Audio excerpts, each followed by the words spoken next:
ಅಥವಾ ಅದರಲ್ಲೂ ಮೂಲಭೂತವಾದಿಗಳು ಯಾರೋ ಆಗಿರ್ಬೋದು, ಮುಸಲ್ಮಾನರು ಆಗಿರ್ಬೋದು, ಹಿಂದೂಗಳು ಆಗಿರ್ಬೋದು, ಕ್ರಿಶ್ಚಿಯನ್ರು ಆಗಿರ್ಬೋದು, ಇವರೆಲ್ಲರೂ ಮಾಡುತ್ತಿರುವುದು ಏನಪ್ಪ ಅಂದ್ರೆ ಈ ನಿಜವಾಗಿ ಇವರೆಲ್ಲ ಮಾಡುತ್ತಿರುವುದು ದೇಶಕ್ಕೆ ದ್ರೋಹ ಮಾಡ್ತಾ ಇದ್ದಾರಂತೆ. ಅವರು ನಿಜವಾಗಿಯೂ ದೇಶ ಕಟ್ಟಬೇಕಾಗಿದ್ದರೆ ಮೊದಲು ನಮ್ಮೆಲ್ಲರಲ್ಲಿ ಮೂಲಭೂತವಾದ್ಯವನ್ನು ತೆಗೆದು ಹಾಕಬೇಕಾಗಿದೆ.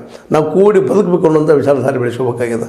ಈಗ ನೋಡ್ರಿ, ಇದು ವಿಷಯ ಆಗಿ ತಪ್ಪಾಯಿತು, ಇಲ್ಲಿವರೆಗೆ ನಾವು ಆಗಿರಲಿಕ್ಕಿಲ್ಲ ಅಂತ ಬಯಸ್ತಾ ಇದ್ವಿ. ಯಾಕಂದ್ರೆ ಆದಷ್ಟು ಇಂಥ ಘಟನೆಗಳು ಆಗದಿದ್ದಷ್ಟು ನಾವು ನೆಮ್ಮದಿ ಇರಲಿಕ್ಕೆ ಸಾಧ್ಯ ಅದಂತ ನಮ್ಮ ಭಾವನೆ. ಯಾಕಂದ್ರೆ ಇಂಥ ಸಣ್ಣ ಸಣ್ಣ ಘಟನೆನ ನಮ್ಮ ಒಂದು ಏನು ಮೂಲಭೂತವಾದಲ್ಲಿ ವಿಶ್ವಾಸ ಇಟ್ಟಂಥವ್ರಿಗೆ ಬಲ ಕೊಟ್ಟರೆ ನಮ್ಮಂಥ ಒಂದು ಕೂಡಿ ಬದುಕಬೇಕು ಅನ್ನೋಂಥವ್ರಿಗೆ ಒಂದು ಅಧೈರ್ಯವನ್ನು ಮಾನಸಿಕವಾಗಿ ಅಸ್ಥಿಮಿತತೆಯನ್ನು ತಂದು ಕೊಡುತ್ತದೆ.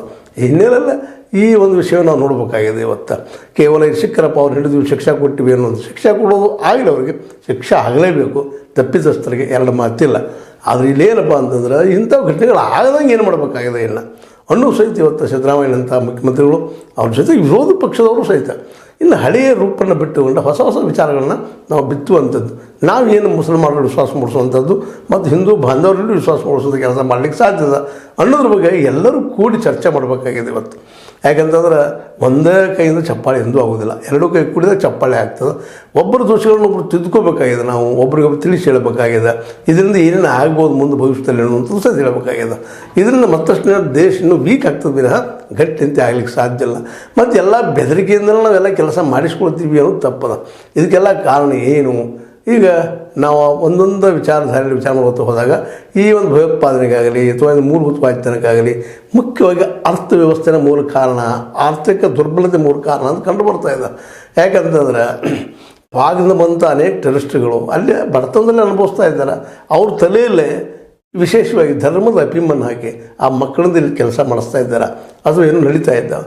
ಆ ಮಕ್ಕಳಿಗೆ ಅಂದ್ರೆ ಪಾಕಿಸ್ತಾನದಂಥ ಮಕ್ಕಳಾಗಿರ್ಬೋದು, ನಮ್ಮಲ್ಲಿ ಮಕ್ಕಳಾಗಿರ್ಬೋದು, ಇಲ್ಲೂ ನಿರುದ್ಯೋಗತನ ಮತ್ತೇನು ನಾವು ನೋಡ್ತಾ ಇದ್ದೀವಿ ದಿನನಿತ್ಯ ಎದ್ದ ತಕ್ಷಣ. ಎಲ್ಲರಲ್ಲೂ ಹಿಂದೂಗಳಲ್ಲೂ ಅದ, ಮುಸಲ್ಮಾನರಲ್ಲೂ ಅದ. ಈ ಉದ್ಯೋಗ ಸೃಷ್ಟಿಯಾಗುವಂಥ ಕೆಲಸವನ್ನು ನಾವು ಮಾಡಬೇಕಾಗಿತ್ತು, ತಪ್ಪಬೇಕಾಗಿದ್ರೆ.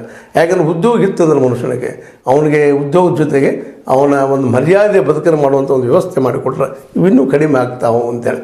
ಆದರೆ ಇವತ್ತು ನಮ್ಮ ರಾಜಕಾರಣಿಗಳು ನೋಡ್ರಿ, ಇವತ್ತು ಅದ್ರ ಲಕ್ಷ್ಯ ಇಲ್ಲ. ಈಗ ಚುನಾವಣೆ ಬಂದದ್ದು ಇದು ಇಷ್ಟು ದೊಡ್ಡದು ಮಾಡಿ ಯಾರು ಹೆಂಗೆ ಗೆಲ್ಲಕ್ಕೆ ಸಾಧ್ಯದ ಅನ್ನೋದು ಮಾಡ್ತಾಯಿದ್ವಿ ನಾವೆಲ್ಲ.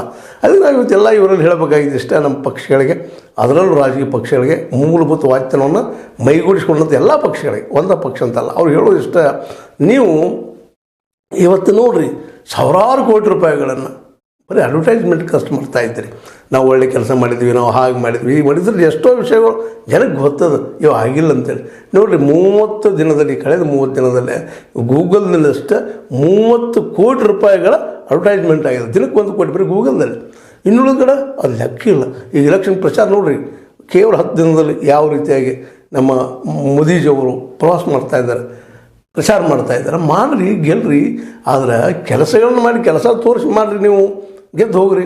ಏನು ಕೆಲಸಪ್ಪ ಇವತ್ತು ಏನಾಗಿದೆ? ಇವತ್ತು ಬಡತನ ಯಾಕೆ ಬಂದದ್ದು ಗೊತ್ತಿಲ್ಲ. ರೈತರಾಗಿ ಅಲ್ಲಿ ಸ್ಟ್ರೈಕ್ ಮಾಡ್ತಾ ಇದ್ದಾರೆ. ಅವ್ರ ಬೇಡಿಕೆ ಏನಿದೆ ಅದು ಎಲ್ಲಿ